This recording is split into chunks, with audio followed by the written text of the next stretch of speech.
y todo, el clima, los ríos, las cascadas, la gente, que aquí se conjugan también muchas otras regiones de la Huasteca, igual es la ciudad de allá. Es zona cañera, hay plátanos, hay mangos, hay naranjas como acá.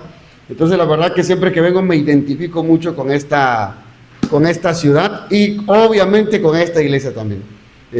Recordaba un poquito hace cuánto no había predicado en esta iglesia, sin embargo me parece que cuando en verano vinimos para hacer el cambio en la asignación que nos dio el supervisor para estar acá, y vinimos con el pastor Gamaliel. Recuerdo que lo presenté y le preguntaba yo si había predicado, no me acordaba si había predicado, pero me parece que sí prediqué en esa ocasión. Pero qué bueno poder estar con ustedes, hermanos. Ayer nos gozamos mucho. Si usted no vino, bueno, qué lástima que usted se perdió la palabra del Señor, pero hoy yo creo que Dios tiene una palabra para usted, para su vida también. Amén. Yo creo que Dios no se equivoca, yo creo que Dios es un Dios de planes, no es un Dios de casualidades, no es un Dios de cosas fortuitas, no es un Dios que hace las cosas al azar, es un Dios completamente que todo lo planea. Y creo que Dios ha planeado la vida de usted para hoy también. Quiero tomar un momento para leer la palabra de Dios, pero antes quiero orar con ustedes. Si me permiten, pónganse un momentito. Vamos a estar un tiempecito también sentados. Les prometo que no va a ser tanto tiempo como el pastor ocupa con ustedes. Vamos a orar y dígale a Dios: Dios, yo quiero que tú me hables. Amén. Dígale: Señor, yo quiero que tú me hables a mi Padre en el nombre de Jesús. Te agradezco porque nos permite la vida y la oportunidad de estar en tu casa, Señor. Este lugar, Señor, que no es un lugar en donde nosotros nos encontramos solamente para poder, Señor, tomar tiempo de convivir con la gente, sino también, Dios, este es un lugar en el cual nosotros sabemos, Señor, creemos, Dios, que tú nos has traído con un plan perfecto, que nos has traído, Señor, con una asignación específica, pero también, Dios, una palabra desde tu corazón, una palabra, Señor, hablando a cada vida, en cada necesidad, Señor. Y en este momento, en el nombre poderoso de Jesucristo, tu Hijo amado, te pedimos, Señor, que hoy fuego del cielo descienda sobre esta casa, Señor, que es casa tuya, porque no hay nada más importante ni nadie más importante que tú, Señor, en esta tarde, y a ti sea dada la gloria, Señor, y todo lo que hoy, Señor, ocurra en este lugar es para tu gloria también, Señor.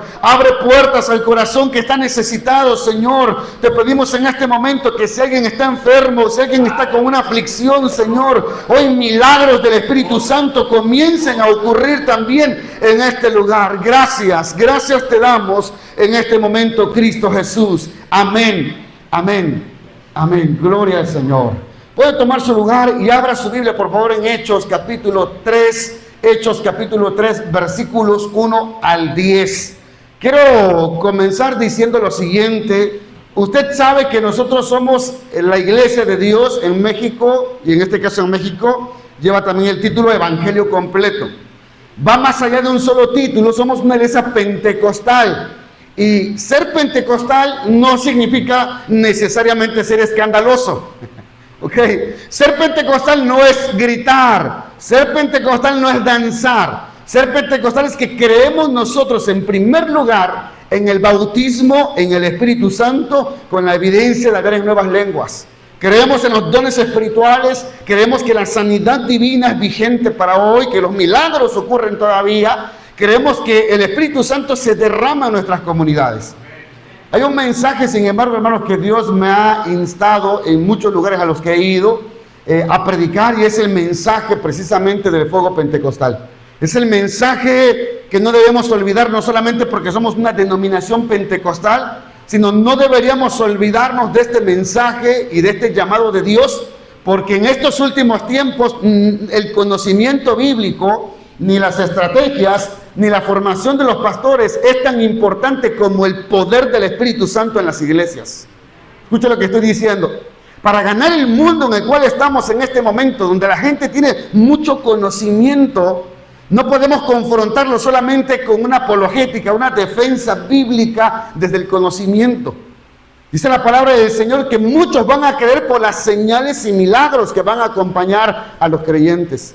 Y esto es lo que el Señor me ha llamado a compartir, y quiero iniciar en este capítulo 3 de Hechos, y quiero que vaya conmigo en los 10 primeros versículos que dicen de la manera siguiente: Pedro y Juan subían juntos al templo a la hora novena, la de la oración, y era traído un hombre cojo de nacimiento, a quien ponían cada día a la puerta del templo, que se llama La Hermosa. La puerta se llamaba La Hermosa, para que pidiese limosna de los que entraban en el templo. Este cojo, cuando vio a Pedro y a Juan que iban a entrar en el templo, les rogaba que le diesen limosna. Pedro, con Juan fijando en él los ojos, le dijo: míranos.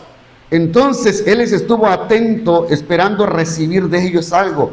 Pero Pedro dijo: no tengo plata ni oro, pero lo que tengo te doy. En el nombre de Jesucristo de Nazaret, levántate y anda. Y tomándole por la mano derecha, le levantó, y al momento se le afirmaron los pies y tobillos. Y saltando el cojo, o el excojo, se puso en pie y anduvo y entró con ellos en el templo, andando y saltando y alabando a Dios. Y todo el pueblo le vio andar y alabar a Dios, y le reconocían que era el que se sentaba a pedir limosna a la puerta del templo, La Hermosa, y se llenaron de asombro y espanto por lo que había sucedido. Quiero comentar algo muy personal. El 29 de enero de 1992, yo tenía 13 años de edad, cuando yo acepté a Cristo. Y yo nací en una iglesia pentecostal, de esas que a veces decimos de fuego, de avivamiento. En una iglesia tan poderosa que cuando yo me convertí directamente por el llamado de Dios, no me convertí en un templo, ni en una campaña, no me convertí en una célula, no me convertí porque alguien me compartió de Cristo, me convertí porque el Espíritu Santo, a través de mi hermana, la llevó a darnos una palabra a la familia en la cocina de mi casa. Allí, en esa noche, como a las 10:30 de la noche, el 29 de enero de 1992, nosotros entregamos nuestra vida allí en la cocina de mi casa, cuando, llena del Espíritu Santo, mi hermana, hablando en lenguas y proféticamente, ella nos sacó los trapitos al sol que solamente Dios conoce. Y donde tú dices: no puede ser que alguien le contó a ella, porque esto a nadie se lo conté. Pero Dios, quien conoce cada situación que tú vives, el Espíritu Santo, quien conoce la motivación de tu corazón, quien conoce lo que estás pasando, quien conoce tus pensamientos, llegó en ese momento y me dijo: Ángel, tú estás así, y así, y así, y así. Y qué hermoso, Gama, la preocupación de ustedes como iglesia por los niños. Porque yo recuerdo que cuando yo tenía aproximadamente 7, 8, 9, 10 años de edad, nosotros llegamos a vivir frente al templo donde nos congregamos, ahí nacimos. Y recuerdo que mis papás me enviaban a la escuela dominical, no éramos cristianos. Después nos cambiamos de lugar de vivienda y nos alejamos también del Señor. Pero esos primeros años, como decía mi esposa, en la escuela dominical, formaron algo en mí, una convicción, formaron algo que, aunque yo no había aceptado a Cristo, pero yo recordaba lo que me habían enseñado en la escuela dominical. Y por eso quiero decirte, tú que eres maestro de escuela dominical, tú quizás no entiendes en este momento el impacto de la semilla que tú dejas en alguien cuando le das la palabra. Hay una semilla ahí que cuando en el 92 el Señor habló a mi corazón, entonces yo recordé lo que aquel carcelero le había dicho a Pablo en Filipos, cuando después de que se habían abierto las puertas y él se quería suicidar, y Pablo dice: no te mates, aquí estamos todos. Y esas palabras que respondió el carcelero y dijo: ¿qué puedo hacer para ser salvo? Son las mismas palabras que yo usé cuando yo me convertí, diciéndole al Señor: Señor, ¿qué puedo hacer para ser salvo? Y le recordaba esas palabras porque mi maestra de escuela dominical, cuando yo tenía 8 años, me la repetía. Y me decía: cuando Dios llega a tu vida, tú tienes que decirle: ¿qué puedo hacer para ser salvo? Por eso repito, la semilla que ustedes han sembrado en cada niño, en cada adolescente, en cada joven, algún día esa semilla Dios la va a usar para confrontar su vida. Así que no pienses que cayó esa palabra, porque la palabra, hermanos, no es desaprovechada por Dios. Pero yo me convertí en este lugar, en esta casa, que era mi casa en ese momento, pero porque había una iglesia con fuego del Espíritu Santo. Lo que tenemos en este pasaje bíblico que acabamos de leer, hay que entender el contexto para poder entender lo que estaba pasando. Ustedes deben de recordar que este evento en el capítulo 3 ocurre después de que el Espíritu Santo descendió. En los primeros 2 capítulos de Hechos miramos todo esto.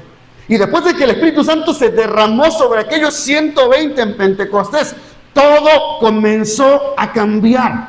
Porque cuando el Espíritu Santo llega a una congregación, cuando el Espíritu Santo llega a una vida, las cosas no van a ser igual. El Espíritu Santo trastorna nuestros planes, trastorna nuestras agendas, trastorna nuestras vidas, pero no para descomponerlas, sino para llevarlas al correcto propósito de Dios. Y esto es lo que está pasando. 120 se recibieron en la llenura del Espíritu Santo, pero dice la palabra que muchos más se convirtieron por el testimonio de ellos en aquel momento. Porque había una comunidad que era diferente ahora. Había una comunidad no solamente que tenía en común las cosas, había una comunidad donde el fuego, el poder y los milagros de Dios estaban presentes. Y todo eso, además de la comunión fraternal, de los milagros que ocurrían, impactaba a la comunidad y todos sabían que Dios estaba en medio de su iglesia. ¿Sabe? Hay vecinos y hay gente en la ciudad que conoce a la iglesia por los malos testimonios. No digan amén. Yo recuerdo una vez que llegué a predicar a una iglesia y iba yo platicando con el taxista mientras me dirigía a la iglesia, y entonces yo le dije que yo me dirigía a esa congregación, que iba a predicar, y él tomó la dirección y íbamos a seguir. Cuando llegamos y él ve el nombre de la iglesia, dice: ¿usted viene a predicar a esta iglesia? Sí, le digo, aquí vengo a predicar. Y sabe, yo tengo un conocido que viene a esta iglesia y por él yo jamás vendría a esta iglesia.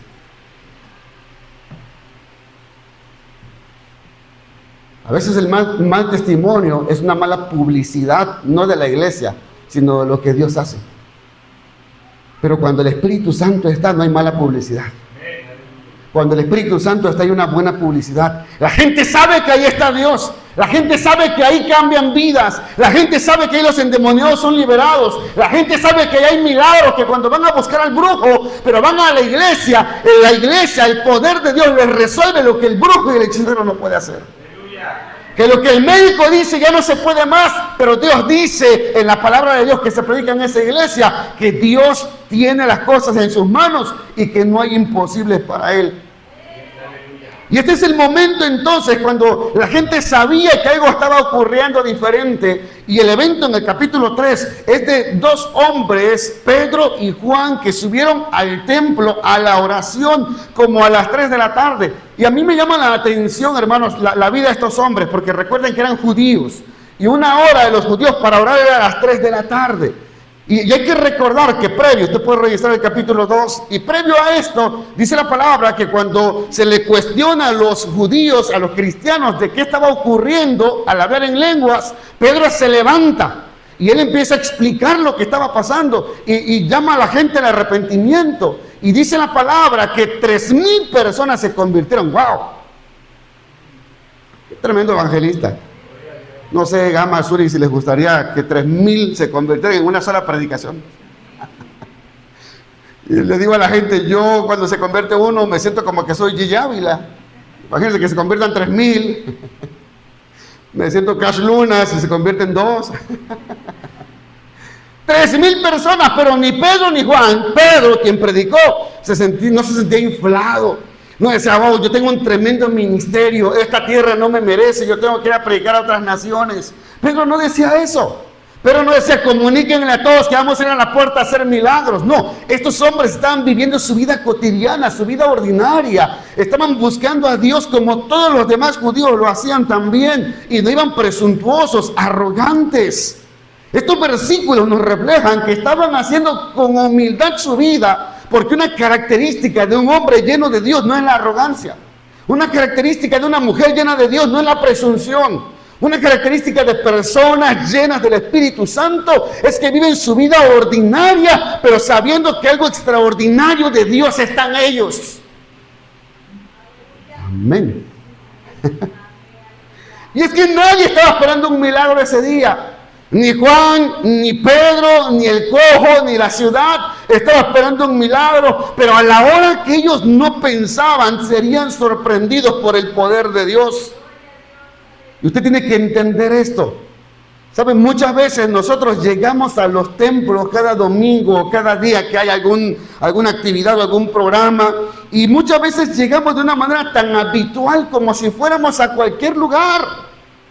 Llegamos como si hasta no sabemos cómo va a estar el programa, y hasta decimos, bueno, alguien va a dar la bienvenida, después van a leer la Biblia, van a orar, van a cantar, van a pasar las ofrendas y los diezmos, después el pastor va a dar la bienvenida de los anuncios, después va a predicar, y después esto, después el convivio, y después, y sabemos todo lo que va a ocurrir.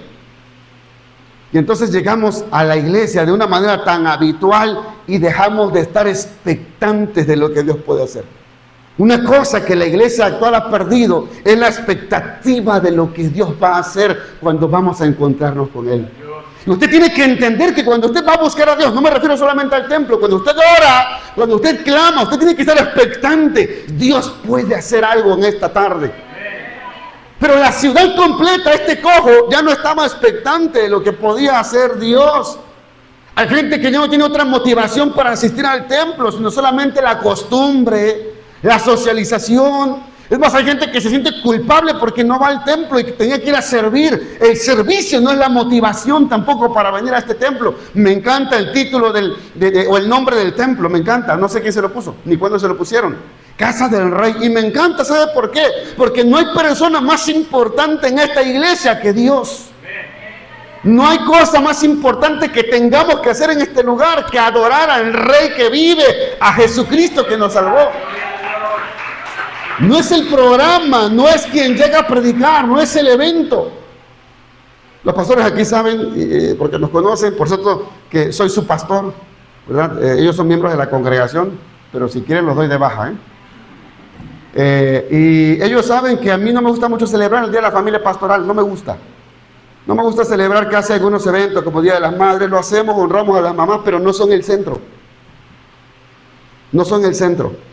Que tenemos un tiempo para honrar a las mamás, felicitarlas, entregamos un recuerdito, cantamos unos cantitos, pero el centro sigue siendo Jesús.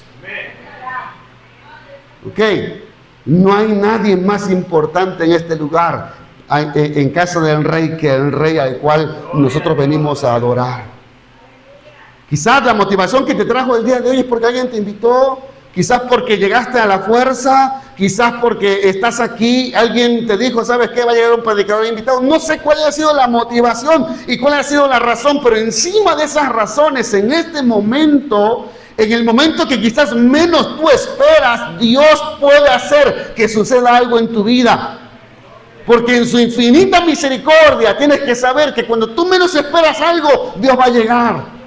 Ese 29 de enero del 92 yo no esperaba encontrarme con Dios. Es más, yo estaba enojado con Dios. Y me molestaba, me enojaba que mi hermana siempre nos hablaba de Dios. Y dije, la ciudad de allá es como la ciudad de acá. Y si es igual, entonces las mamás de acá en mis tiempos también le ponían un mantel a la mesa del comedor y un plástico transparente. Amén. ¿Sí? Ok, ahora le ponemos tapetitos, ¿no? Y en ese tiempo mi hermana nos ponía, en cada lugar donde nos sentábamos en la mesa, nos ponía un texto de la Biblia, así. Pero yo sentía eso como pedradas, Marta. Yo decía, esta me está tirando una pedrada con la Biblia, porque me llegaba la palabra.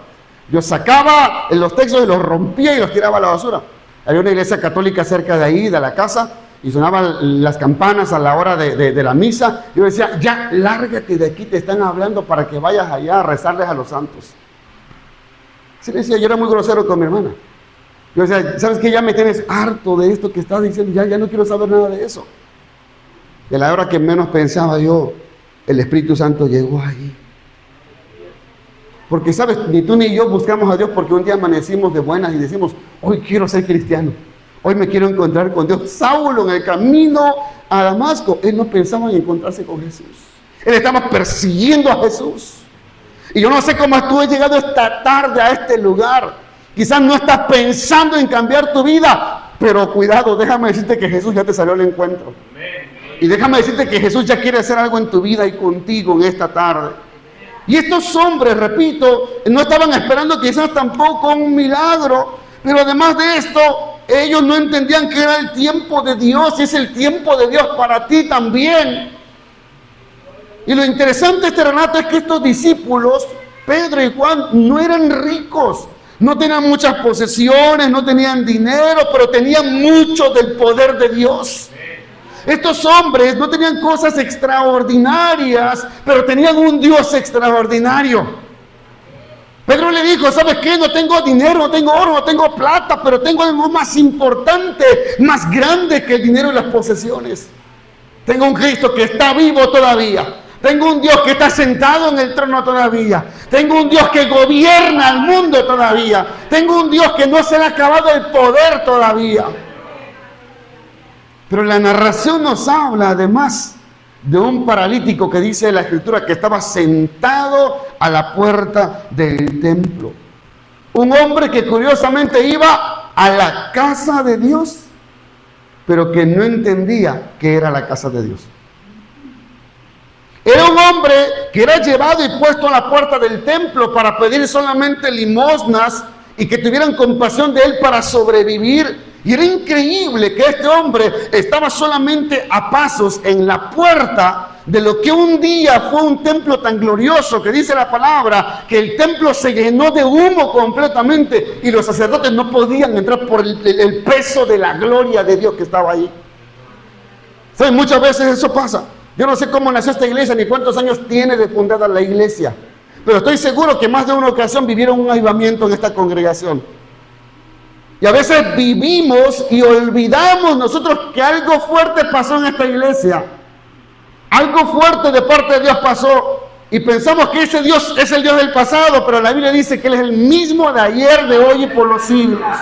El mismo Dios que llenó aquel templo en Jerusalén. El mismo Dios que permitió que su gloria cayera un día en esta casa. Es el mismo Dios de esta casa que quiere derramarse en este lugar.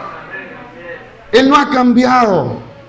Este hombre, sin embargo, repito, era increíble que estaba a las puertas para poder entrar o para poder ser desplazado y llevado más adentro. Ya sé, culticamente, ritualmente, él no podía entrar porque su condición de mutilado, de paralítico, no le permitía a un hombre, porque era un hombre que se consideraba que había nacido así y bajo maldición y no podía entrar hacia el templo. Él tenía que quedarse afuera. Él tenía que estar allí. Estaba impedido para eso. Necesitaba un milagro. Pero no solamente es que lo dejaron en la puerta, sino que él prefirió quedarse también ahí. Y yo me imagino que más de uno ya conocía al paralítico de la puerta. Ya conocía que había un hombre que todos los días lo ponían ahí. Ya conocía que había un hombre que pedía limosnas en aquel lugar. La gente se acostumbró a verlo. Es más, Pedro y Juan, estoy seguro que no era la primera vez que lo veían. Porque ellos frecuentemente iban al templo a orar. La gente se acostumbró a verlo y no hay tanto problema en eso, en verlo y en su condición. Sino el problema es que él mismo se acostumbró a estar así. Y es sorprendente porque este hombre, aunque era traído al lugar correcto, pero era traído con la intención también equivocada.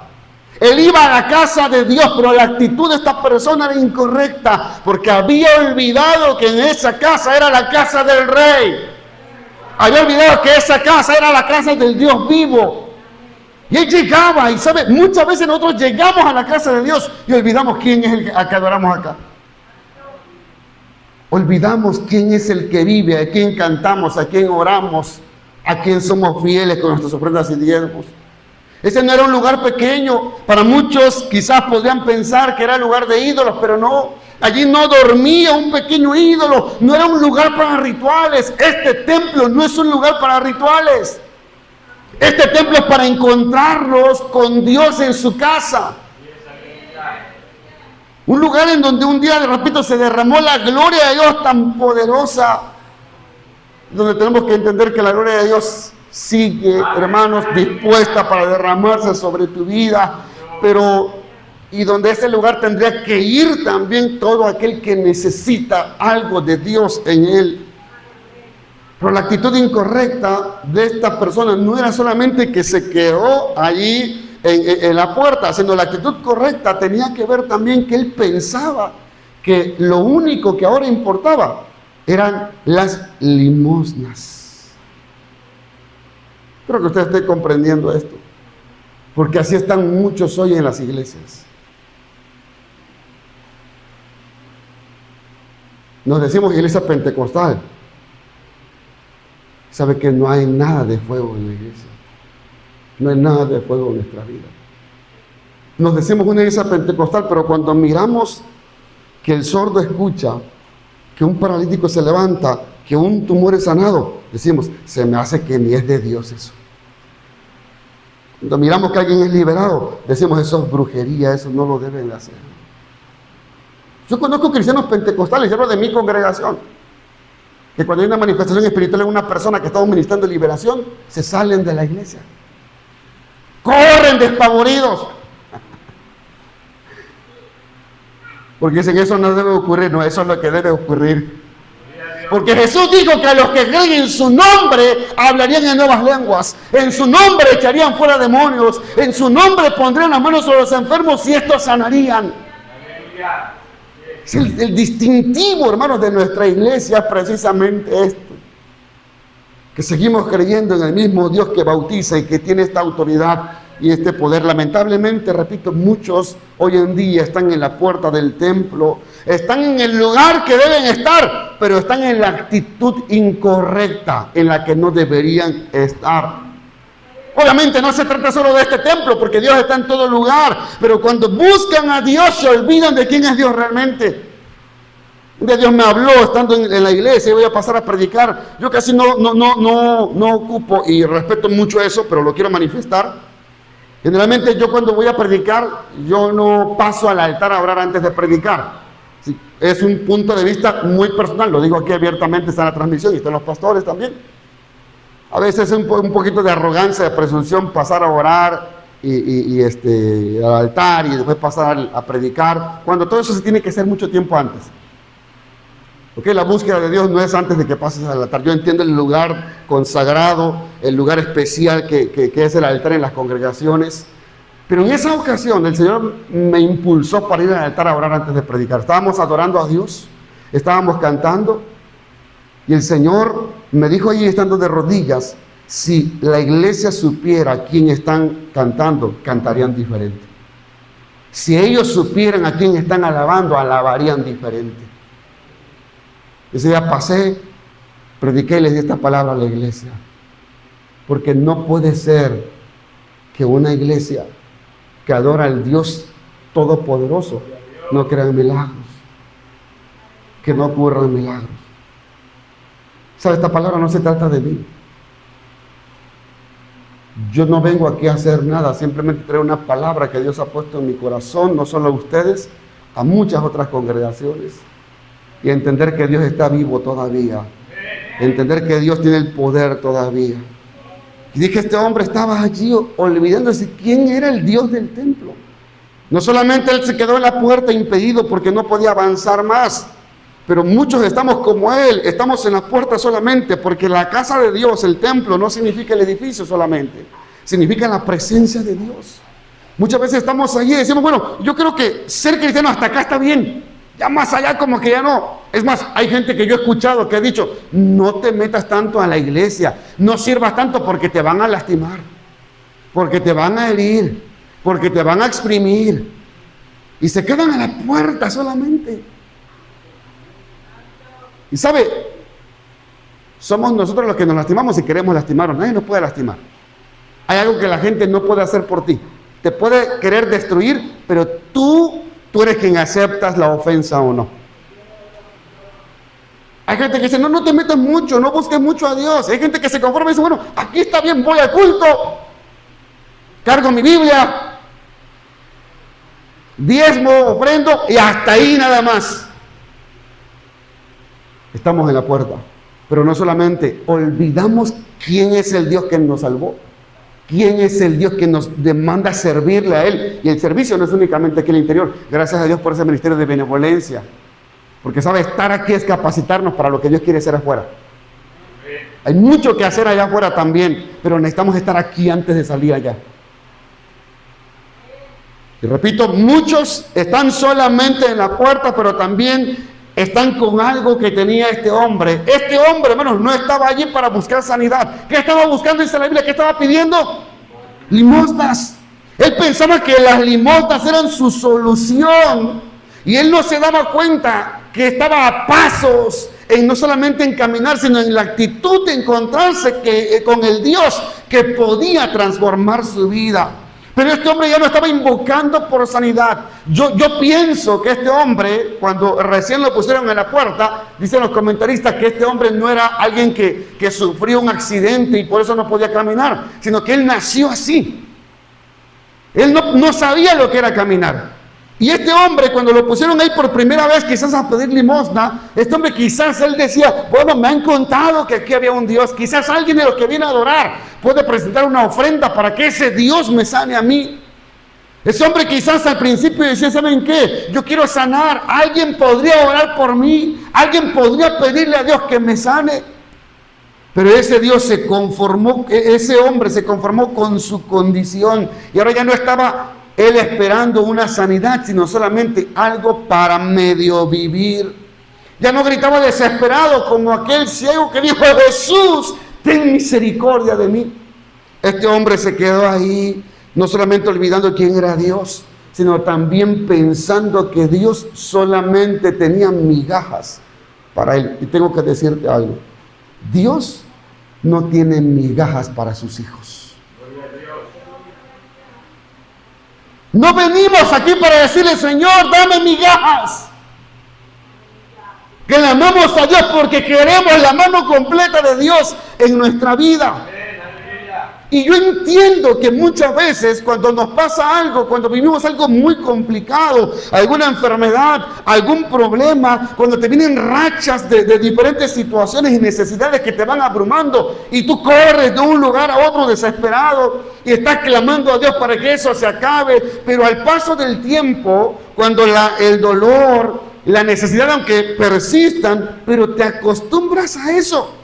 Y entonces dejas de pedir como pedías antes. Ya no clamas que se calme el dolor. Y ahora clamas de otra manera. Y después la gente dice, ¿sabes qué? Ya no hay remedio. Por lo menos voy a buscar para pasar un poquito mejor esta situación. Hay gente que antes oraba por sus esposos, oraba por su esposo. Hay esposas que oraban por su esposo. Hay mamás que oraban por sus hijos y clamaban a Dios y ayunaban y clamaban día y noche por sus hijos. Pero como vieron que no se convertía, empezaron a pedir migajas. Entonces empezaban a pedir, Dios, pues aunque no se salve, pero aunque sea que no me pegue. Señor, aunque no se salve mi hijo, pero aunque sea que caiga en la cárcel para que ahí ya lo compongan. Señor, aunque no me sane, pero aunque sea dame ahora para el tratamiento que debo seguir. Señor, aunque no cambien las cosas, pero ayúdame a tener fuerzas en medio de esto para resistir. Pero Dios no tiene migajas para sus hijos. El problema es que nosotros olvidado de quién es Dios. Y estamos con la actitud de merezco solamente migajas. Déjame decirte otra vez, los hijos de Dios no merecemos migajas. Cuando aquella mujer sirofenicia clama ante Jesús y le dice, Jesús, mira, tengo este problema con mi hija, sánala por favor. Jesús le dijo, no me es permitido, porque el pan es para los hijos. ¿Lo recuerdan? El pan es para los hijos. Aquella mujer dijo, pero aunque sea dame una migaja, porque aún las migajas que caen de la pan del amo, le he dado también a los perrillos. Aunque sea dame migajas. ¿Y qué le dio Jesús? Le dio una migaja, pero le dio un milagro. Pero Jesús dice, el pan es para los hijos. El problema muchas veces no es tanto que olvidamos quién es Dios. El problema es que pensamos que no merecemos el amor de ese Dios. Que merecemos solamente migajas. Y este hombre se acostumbró diciendo, creo que Dios no existe, o Dios no es bueno, o Dios no es tan poderoso. Y entonces yo creo que lo único que Dios tiene para mí son migajas, si es que Él existe. Pero tú no estás aquí para clamar a un Dios por migajas. Tú estás aquí para decirle a Dios, Señor, yo creo en un milagro todavía para mi vida. Yo creo que todavía hasta que mis días, Señor, no lleguen hasta la etapa final donde yo esté a punto de morir, yo voy a seguir pidiendo un milagro. Job decía, aunque Él me mate, yo con Él, yo voy a esperar en Él todavía. Porque mi Redentor vive todavía, yo voy a clamar por un milagro. Yo no sé cómo esté tu vida en este momento. Yo no sé en qué condición has llegado en este momento.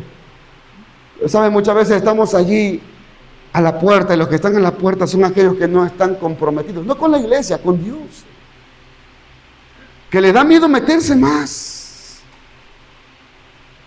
Hace algunos años atrás, un varón de la iglesia me dijo: pastor, necesito que hable con mi hijo. Su hijo ya un adulto, que por cierto puede ser un muy buen ejemplo de las consecuencias cuando no le ponemos límites a los hijos. Este adulto, de niño lo tratamos de proteger de todas las cosas, convertimos un adulto disfuncional como que no puede pedir ayuda, que los papás todo le resuelven. Mi papá me dice: necesito que hable con mi hijo porque ya se divorció de su esposa, ya anda con otra mujer, pero se siente mal, no puede dormir, escucha voces y necesito que lo ministre para que le saque esos demonios que tiene. Por favor, pastor, atiéndalo. Yo me había resistido, le dije: bueno, está bien, dígale que venga, pero él quiere venir. No, si quiere venir, que venga. Y entonces llegó y este hombre me contó toda su vida. Él no solamente se metió todo tipo de drogas, también tuvo relaciones sexuales con todo tipo de personas, incluyendo hombres. Él era un hombre que vivía en su vida completamente corrompida. Y mientras él me contaba todo eso, dije: wow, ahorita que yo lo ministre, van a saltar aquí legiones de demonios. Dije: por todo lo que esto trae, practicaba la hechicería, la adoración a la muerte, se metió con personas que practicaban también santería. Dije: wow, este es un caldo de cultivo, ahorita te voy a burbujear, dije, va a salir todo. Oro por él, estoy orando y el Señor me dice: ya no sigas, él no quiere. Hice una oración como de 5 minutos, y que en el nombre de Jesús, amén. No pasó nada. Me dijo él: ya, le dije. Pero ya me voy a sentir bien, no lo sé. Le dije: ¿a dónde vas a ir cuando te salgas de acá? No, pues voy a ir a la casa donde estoy. ¿Con quién viniste ahora aquí? Y me dijo él: bueno, vine con la mujer con la que vivo. ¿No la vas a dejar? No. Ella me ha ayudado mucho, voy a seguir con ella, viviendo en adulterio. ¿Saben? Tengo que decir lo siguiente: cuando este hombre, el cojo, el del capítulo 3 de Hechos, él recibe su milagro, ¿recuerda qué es lo que hace? A ver, dígame, ¿qué hace este hombre? Saltando, danzando y alabando a Dios. ¿A dónde se dirige? Yo les dije que este hombre jamás había caminado, ¿verdad? Si yo estuviera en el caso de ese hombre y viviera en Monterrey, yo dijera: Señor, gracias Pedro, gracias Dios por haberme dado esta sanidad. Pero ¿sabes qué? Hoy llega el recodo ahí a la Feria de Guadalupe. Yo nunca he bailado. Entiéndeme, Pedrito. Solamente voy a ir hoy, le pido permiso a Dios y mañana voy a la iglesia. Él lo dijo: ¿sabes qué? Pedro, mira, yo no sé lo que es jugar fútbol. Yo juego a Tigres y Rayados, déjame ir, aunque sea. Me da la impresión de que muchos no recibimos milagros, aunque hay un Dios poderoso, porque no estamos dispuestos a comprometernos con Dios después del milagro. Yo tengo que decirte: no podemos ser tan malagradecidos con Dios, que cuando Él hace un milagro en nuestra vida, lo menos que podemos hacer es decir: Señor, me meto más contigo, me comprometo más contigo. Porque si estando lejos de ti hiciste este milagro, ¿qué no harás conmigo si yo entro más adentro de la presencia del Señor? Y Dios nos está llamando a esos pasos de la bendición que está allí. Pero Dios te dice: yo quiero más de ti. Yo no quiero un poquito de tu vida, yo quiero toda tu vida. Yo no quiero solamente que te quedes sentado, yo quiero que tú actúes, yo quiero que tú me sirvas, yo quiero que tú te comprometas, yo quiero que tú me entregues aquellas áreas de tu vida, de tu corazón que no me has entregado. A veces pensamos: ya le entregué mucho a Dios. No, no le hemos entregado mucho a Dios. Cuando éramos maestros en el instituto, yo confrontaba a los estudiantes, porque muchas veces cuando llegamos a servir a Dios y nos preparamos en un instituto, muchas veces los estudiantes dicen: yo dejé tanto para Dios.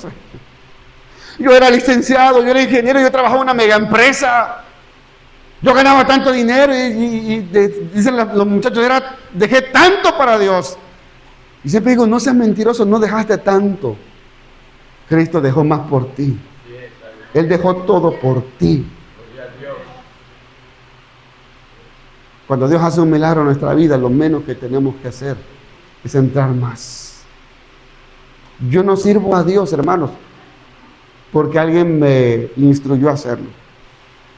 Repito, me convertí en el año 1992, 29 de enero, lo tengo bien presente, 10:30 de la noche aproximadamente. No me diga la hora, porque uno no se pone a ver, ay, Dios me está hablando y tal hora, ¿verdad? No, entiéndame, por favor, no se puede poner eso, ¿verdad? Pero llegué a una iglesia avivada, a los 2 días, era día de culto, y yo recuerdo que en ese día de culto, yo llego y el pastor nos ministra, pero lo que me llamó la atención era la clase de iglesia en la que estaba. A medida que yo iba creciendo, me he dado cuenta que mientras estaban las alabanzas, el Espíritu Santo bautizaba a la gente. Y de repente yo veía que llegaba gente nueva, mucha gente nueva, y esa gente, nadie la tocaba, estaba la alabanza, la adoración, y la gente caía y los demonios empezaban a salir. Yo veía cómo se arrastraban entre las bancas y golpeaban las bancas, y al rato se paraba, ya libre, y alababa a Dios. Yo decía, wow. Y una amiga mía, yo recuerdo la iglesia donde soy miembro, tiene 4 columnas en el templo, por mal diseño, por supuesto, ¿verdad? 4 columnas, y recuerdo que ella estaba junto a una columna y el Espíritu Santo la bautizó y empezó a danzar en el Espíritu, hablando en lenguas con los ojos cerrados, y empezó a golpearse en la cabeza de esta manera, golpeándose en la cabeza, todos la miramos, decimos, wow, al rato esa mujer vamos a tener que llevarla al hospital. Terminó el culto y nos acercamos a él y le decimos, ¿cómo te sientes? Bien. ¿No te duele la cabeza? No, nada, no tenía ni un raspón, ni una bola, nada tenía esa mujer, hermanos. Porque cuando el Espíritu Santo está, no pasa nada. Yo veía mujeres embarazadas, con un tremendo vientre ya a punto de dar a luz. Yo decía, a ver a qué hora nos da luz aquí la hermana, ¿verdad? Porque ella danzaba en el Espíritu Santo. Veía mujeres cargar a sus bebés danzando en el Espíritu. Nadie las estaba cuidando. En esa iglesia yo crecí. Y por eso cuando yo veo una iglesia pentecostal, yo digo, esa es la iglesia pentecostal. Esa es la iglesia que aunque quizás no tenga la mayor preparación ni los mayores recursos, tiene el mayor recurso del universo, que es el poder de Dios. Porque aquella iglesia, el Nuevo Testamento, hermanos, no tenía los medios digitales que tenemos, no tenía la tecnología, no tenía músicos, no tenía abanicos, pero tenía el poder de Dios que se requiere para ganar a este mundo. Y sabe, hoy Dios nos llama con un hambre a clamar que el Espíritu Santo descienda a nuestras congregaciones. Que el Espíritu Santo nos llene. Mi esposa decía por la mañana, no recuerdo si una plática, pero hablaba acerca de la experiencia que tenemos como cristianos nosotros. Y yo le he dicho a la gente, nosotros estamos ya viejos en el Evangelio. Yo tengo 34 años en el Evangelio, estoy viejo en el Evangelio. Y si usted tiene 10, ya está viejo también. A veces dicen, estoy nuevo en el Evangelio, tengo 15 años. No, hombre, ya debes de ser padre y abuelo de otros creyentes. 34 años en el Evangelio, que no he dejado de ver el poder de Dios, que no he dejado de ver milagros, que no he dejado de ver cómo Dios sana, cómo Dios salva, cómo Dios libera al que está endemoniado, al que está oprimido.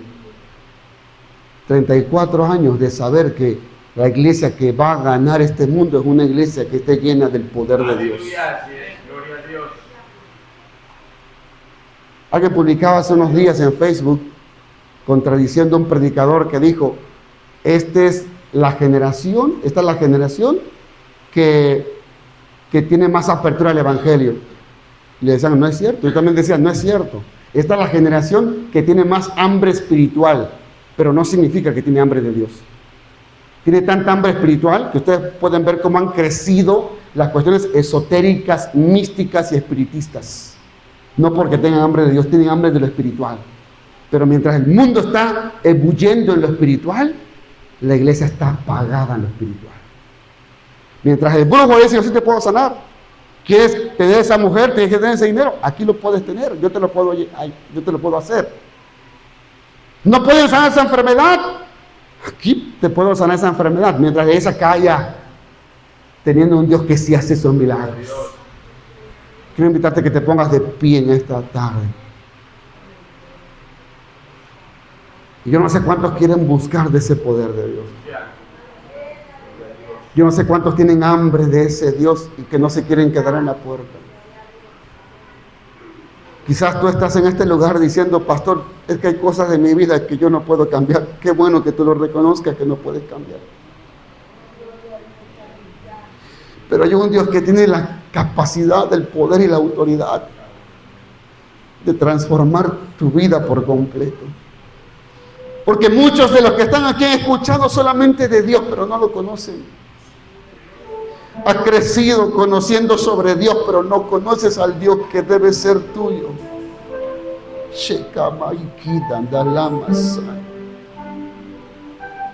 Puedes decirle al Espíritu Santo, Señor, yo te pido que, Señor, vengas a este lugar, vengas a mi vida. Cierra tus ojos, de donde estás, y comienza a clamar a Dios. Dile, Dios, yo te necesito. Dile a Dios, yo te necesito.